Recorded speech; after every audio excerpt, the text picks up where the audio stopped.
Hello everyone, स्वागत है आप सभी का हमारे ऑनलाइन क्लासेस में। और जो आज की क्लास है उसमें हम स्टार्ट करने जा रहे हैं, that is basically electricity chapter, class 10th science का। यार, इस चैप्टर को करने से पहले आज जो हम करेंगे वो करेंगे इसका इंट्रोडक्शन पार्ट, इसकी बेसिक बातें कि आखिर क्या क्या इस चैप्टर में हमें जानना ज़रूरी है। ठीक है, तो चलिए स्टार्ट करते हैं बिना टाइम वेस्ट किए। तो पहली चीज़ यार, जो हम पढ़ने जा रहे हैं इलेक्ट्रिसिटी, इसका आखिर मतलब क्या है। तो सिंपली जो चार्जेज होते हैं ना, दैट मीन्स कोई भी चार्ज पार्टिकल्स है, उस चार्ज पार्टिकल का जो स्टडी करना होता है, उस चार्ज पार्टिकल्स के बारे में जो जानकारी हासिल करनी होती है, that study of charge is basically known as electricity. ठीक है, इलेक्ट्रिसिटी का क्या मतलब है? स्टडी ऑफ बेसिकली चार्ज के बारे में बेसिकली पढ़ना। ओके, तो यार बेसिकली मैं बात करूं आपसे कि इलेक्ट्रिसिटी, ठीक है, जो है स्टडी ऑफ चार्ज होता है। तो आखिर कितने तरह के चार्ज, कितनी तरह की इलेक्ट्रिसिटी? तो there are basically two types, one is called current electricity and one is called static electricity. जो हमें क्लास 10th में पढ़ना है वो हमें पढ़ना है करंट इलेक्ट्रिसिटी के बारे में। करंट इलेक्ट्रिसिटी का बेसिक मतलब अगर मैं बात करूं बच्चे, तो होता है चार्ज। दैट मीन्स देखो क्या होता है इसका, अगर बेसिक मतलब देखूं तो करंट का मतलब होता है बेसिकली बच्चे मोशन, और electricity that means study of charge. That means simply मैं कहूं तो चार्ज है ना, तो सिंपली चार्ज। तो अगर मैं इसको ढंग से एक्सप्लेन करूं तो क्या हो जाएगा, क्या हो जाएगा? तो motion of charge is known as current electricity. और क्लास 10th में जो हमें पढ़ना है वो करंट इलेक्ट्रिसिटी के बारे में पढ़ना है। ठीक है, उसके बाद होता है स्टैटिक इलेक्ट्रिसिटी। स्टैटिक का मतलब होता है रेस्ट, और इलेक्ट्रिसिटी मतलब एक तरीके से समझ लो चार्ज पार्टिकल्स, है ना। तो अगर मैं बात करूं तो चार्ज एट रेस्ट अगर है, इसका मतलब है basically static electricity. Okay, charge at rest that means charge particles का मूव नहीं कर रहा है, तो उस केस में जो हम पढ़ेंगे वो स्टैटिक इलेक्ट्रिसिटी की बात होगी। फिर ये कहाँ पे फ्लो होता है? तो जनरली जब भी स्टैटिक इलेक्ट्रिसिटी की बात होगी तो वहाँ पे बात होगी बेसिकली एक तरीके से समझ लो आप इंसुलेटर्स का। इंसुलेटर अब क्या होता है जरा अभी देखेंगे आगे। और करंट इलेक्ट्रिसिटी का मतलब होता है मोशन ऑफ चार्ज। ये जहाँ पे बात होगी वहाँ पे बात होगी बेसिकली बच्चे कंडक्टर्स का। कंडक्टर कौन होते हैं? जो इलेक्ट्रिसिटी कंडक्ट करते हैं। देख रहे होगे आगे अगला टॉपिक हमारा वही है, तो वहाँ पे हम और ढंग से बात करेंगे। जरा स्टैटिक इलेक्ट्रिसिटी क्लास 12th में मेनली हमें पढ़ना है, थोड़ा सा जान लो क्या होता है। तो देखो यार, कई बार आप देखते हो ना कि सपोज ठंड के टाइम पे होता है कि ब्लैंकेट में ऐसा लगेगा स्पार्क होता है। तो क्या ब्लैंकेट से यार इलेक्ट्रिसिटी फ्लो हो रहा है? नहीं ना यार, वो इंसुलेटर है, वो इलेक्ट्रिसिटी फ्लो तो करता ही नहीं है। तो वहाँ पे स्पार्क हुआ, सिंपली वहाँ पे आयंस जनरेट हुए। तो क्या था वहाँ पे? चार्ज पार्टिकल्स मूव कर रहा था? नहीं कर रहा था, पर there are basically generation of ions. तो उस केस में चार्ज पार्टिकल्स थोड़ा सा कहीं ना कहीं पे कंडक्ट किया, तो वो स्टैटिक इलेक्ट्रिसिटी की बात होगी। या फिर आप समझ लो, देखो स्केल होता है, एक तो आपकी ये स्केल है मेटल स्केल, उसके अलावा एक स्केल होता है जनरली जो छोटे वाला, दैट इज अ प्लास्टिक वाला जो स्केल होता है।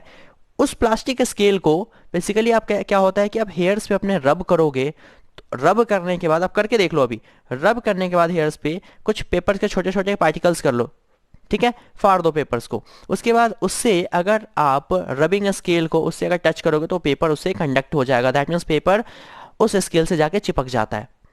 उस केस में जो बात होती है that is also known as static electricity. तो आई होप इतना क्लियर है। ये अभी आपको बेसिकली क्लास 12th में पढ़ना है, ये भी 12th में पढ़ेंगे और डिटेल में, बट फिलहाल आपको इतना जानना ज़्यादा ज़रूरी था। ठीक है, ओके। अब देखो अगला टॉपिक क्या है, तो that is called the conductor and insulator. क्या होता है कंडक्टर? तो ऐसे मटेरियल्स जो खुद से चार्ज पार्टिकल्स को फ्लो होने देते हैं, that are called basically conductor. क्या है? The materials that allow charge to flow through them. जो खुद से चार्ज को फ्लो होने देंगे वो कहलाएंगे कंडक्टर। ऐसे कौन कौन है? तो ऐसे हैं आपके मेटल्स। कौन है? मेटल्स हैं। या फिर मैं कहूं तो अलॉय भी है। अब कहोगे सर ये अलॉय क्या है? तो बच्चे अलॉय होता है मेटल्स विथ सम इम्प्योरिटीज़। अगर मेटल्स में ही कुछ इम्प्योरिटीज़ मिला दिया जाए तो वो अलॉय बन जाता है। जैसे आप वो देखोगे तो ऐसे बहुत सारे अलॉयस आपको दिख जाएंगे डेली लाइफ में। जैसे स्टील है, ठीक है, तो वो क्या है, बेसिकली मेटल्स है, उसमें कुछ अलॉयस मिला दिया, दैट मीन्स कुछ इम्प्योरिटीज़ मिला दी गई है। उसी तरीके से इंसुलेटर, तो इंसुलेटर क्या होता है, तो जो खुद से चार्ज पार्टिकल्स को फ्लो होने नहीं देता। अगर चार्ज फ्लो नहीं होगा तो क्या वो करंट जनरेट करेगा? नहीं करेगा। तो ये जो इंसुलेटर है वो खुद से चार्ज पार्टिकल्स को फ्लो नहीं होने देते। तो ऐसे कौन कौन होते हैं डेली लाइफ में? तो they are generally the non metals. अब देखो ना, या फिर मैं कहूँ तो प्लास्टिक्स होते हैं ऐसा। प्लास्टिक्स जो होता है, देख तो कभी भी अगर आप कहीं पे देखते हो वायर कट जाता है, उसके ऊपर हम क्या करते हैं, टेप रब कर देते हैं, है ना। या फिर मैं सिंपली कहूँ तो जितने भी आपके वायर होते हैं उसके ऊपर देखते हो कि एक ऊपर से लेयर होती है अलग अलग कलर्स की प्लास्टिक की।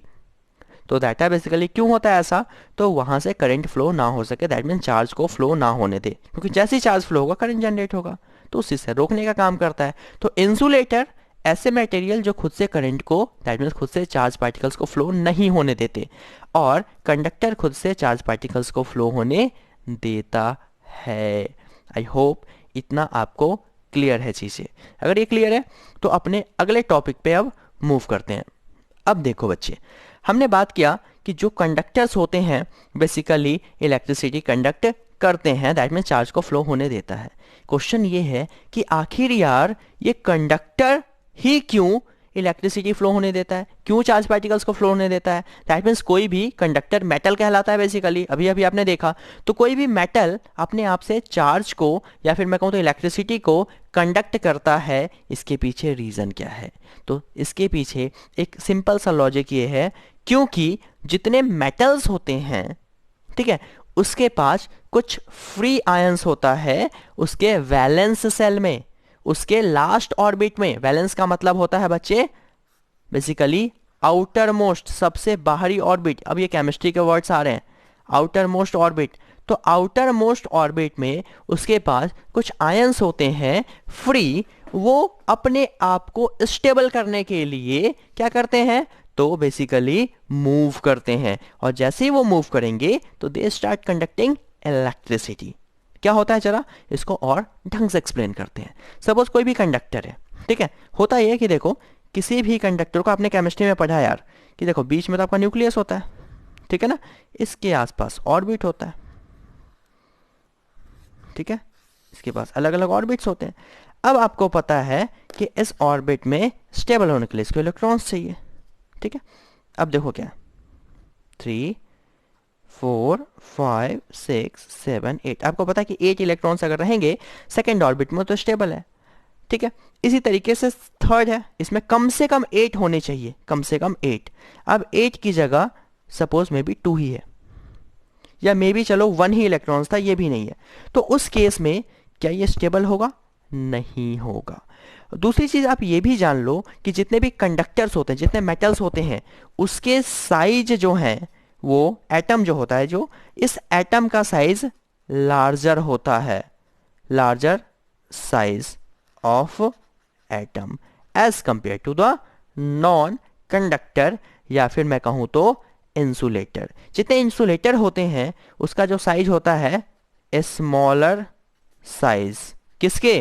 तो ऑफ एटम। जितने भी एटम होंगे उसके साइज इसके मुकाबले छोटा होगा। सपोज यहाँ न्यूक्लियस है, इसके आसपास पहला ऑर्बिट, दूसरा ऑर्बिट, तीसरा ऑर्बिट, बट इसके कंपेयर में हमेशा थोड़ा सा वो छोटा ही आपको देखने को मिल जाएगा। तो अब देखो होता क्या है, कोई भी चीज़ बड़ा पार्टिकल है तो ऑब्वियस ही बात है यार, आपको ये चीज़ पता होना चाहिए कि न्यूक्लियस से यहाँ पे एक फोर्स अप्लाई होता है, ठीक है। अब जो जितना दूर होगा, जितना बड़ा पार्टिकल होगा, तो ऑब्वियस बात है फोर्स उतना ज़्यादा दूर तक लगाना पड़ेगा। फोर्स अगर ज़्यादा दूर तक लगाना है बच्चे, तो आपको एक चीज़ बहुत तरीके से पता होना चाहिए कि यार दूर तक फोर्स जब लगेगा तो फोर्स कमज़ोर हो जाएगा, ठीक है। सपोज देखो ना, आप हैं बच्चे, ठीक है, और आपका घर यहाँ पे और आपका स्कूल इतनी दूरी पे है, बस आपसे जस्ट विद इन 500 मीटर, ठीक है। तो आपके पेरेंट्स की नज़र इस आप पे बहुत अच्छी खासी होगी, इजीली आपको जाएंगे, लाएंगे, ले जाएंगे, कहीं आप यहाँ वहाँ घूमने नहीं जा सकते, बंक पे नहीं जा सकते। आपके ऊपर आपके पेरेंट्स का कंट्रोल ज़्यादा बेटर होगा बिकॉज घर के पास हो। अब कोई बंदा है बी, इसका स्कूल है यहाँ से 10 किलोमीटर दूर, तो ऑब्वियस ही बात है यार, इसके पास पूरे चांसेस हैं कि ये क्या हो कि इसके पेरेंट्स के लिए डेली वहाँ पे जाना पॉसिबल ना हो पिक करने, क्योंकि दूर है स्कूल। ठीक है, तो होगा क्या कि ये बच्चा अब फ्री है यहाँ से यहाँ आने के लिए, तो आना तो घर है बट इतनी दूर होने की वजह से वो चाहे तो कई बार क्या होता है बंक कर सकता है। पेरेंट्स को तो फुर्सत नहीं, अकेले आना है, मे बी बंक कर ले, मे बी रास्ते में कहीं घूमने चला जाए। तो दैट्स वाई यहाँ पे पेरेंट्स का जो फोर्स है इस बच्चे पे, यानी कि इस पर दबाव है पेरेंट्स का, वो कम रहेगा क्योंकि ये दूर है। तो वही है सेम चीज़ कि just nucleus is the parents and जो इलेक्ट्रॉन्स है इसके सेल्स में वो क्या है कि यहाँ से यहाँ तक की इसकी दूरी है। तो ऑब्वियसली बात है जो जितना दूर होगा उस पर फोर्स उतना कम लगेगा। अगर फोर्स कम लगेगा तो ऑब्वियसली बात है ये यहाँ से मूव करेगा, यहाँ से वहाँ जाने की कोशिश करेगा, इलेक्ट्रॉन जंप करेगा एक ऑर्बिट से दूसरे ऑर्बिट में। तो जब जंप करता है तो ऑब्वियसली बात है उसी को हम नाम देते हैं कि इलेक्ट्रॉन्स क्या हो रहा है वहाँ से मूव कर रहा है, यानी कि वहां से वो फ्लो हो रहा है। और जैसे इलेक्ट्रॉन्स फ्लो होगा तो वहां पे करंट का जनरेशन शुरू हो जाएगा, इलेक्ट्रिसिटी जनरेट होने लगेगा।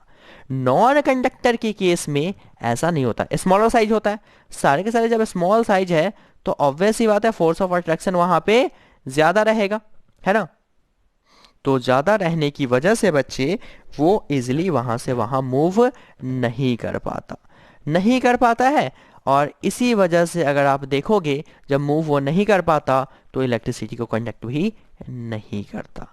ठीक है, यही रीजन होता है कि इलेक्ट्रिसिटी को कंडक्ट नहीं करता। कोई पूछे कि कैसे इलेक्ट्रिसिटी को कंडक्ट करता है कोई भी मेटल या कोई भी कंडक्टर, तो आपका रीजन सिंपल सा होना चाहिए, because they have free electrons, they have free charge particles in their outer most shell, that's why to get themself stable, अपने आप को स्टेबल करने के लिए वो क्या करते हैं इलेक्ट्रिसिटी कंडक्ट करते हैं, वहां से वहां मूव करते हैं। और जैसे मूव करेंगे they start generating the current, because movement of current को ही तो हमने क्या नाम दिया था बेसिकली इलेक्ट्रिसिटी।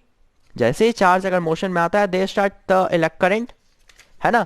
तो ये सारी चीजें आपको यहाँ पे पता होनी चाहिए। आई होप इतना क्लियर है। अपने अगले टॉपिक पे मूव करते हैं। अब जरा देखते हैं कि यार कोई भी अगर मेटल का वायर है उसमें इलेक्ट्रिसिटी का जनरेशन कैसे होता है, उसमें करंट कहाँ से कहाँ कैसे फ्लो करता है।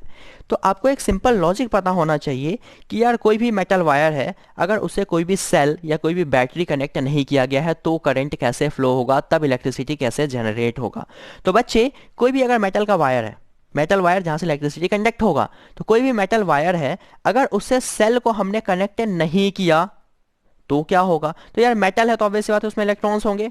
कुछ इलेक्ट्रॉन्स, देखो ये एटम्स है इसके, और कुछ इलेक्ट्रॉन्स जो फ्री है यहां से वहां मूव करने के लिए। ये जो छोटे छोटे इलेक्ट्रॉन्स देख रहे हैं, these are the free electrons, they start moving.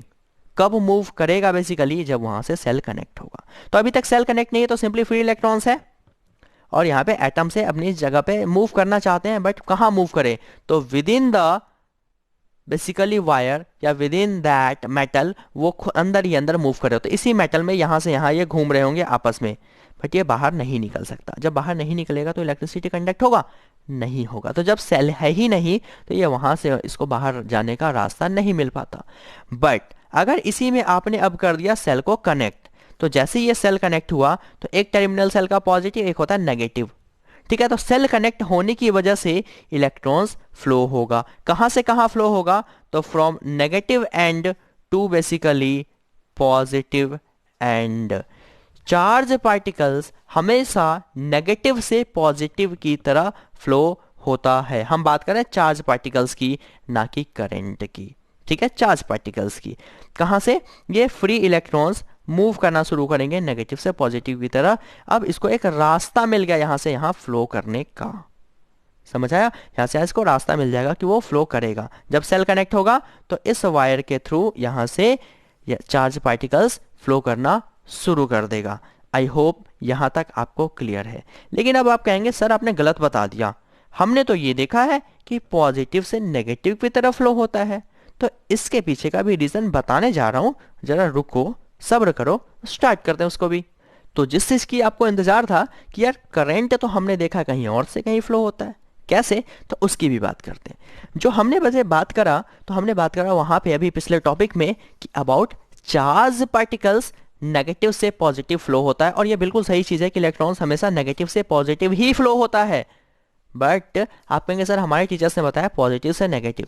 Positive से नेगेटिव बच्चे करंट फ्लो होता है, क्या फ्लो होता है? करंट। दैट मीन्स करंट की जो डायरेक्शन है बेसिकली वो होता है from positive terminal to negative terminal. ठीक है, हुआ ये। अब कहोगे इसके पीछे क्या रीजन था? तो देखो, करंट की जो डायरेक्शन है that is from positive to negative, तो फिर इलेक्ट्रॉन्स नेगेटिव से पॉजिटिव, कैसे, क्या लॉजिक है?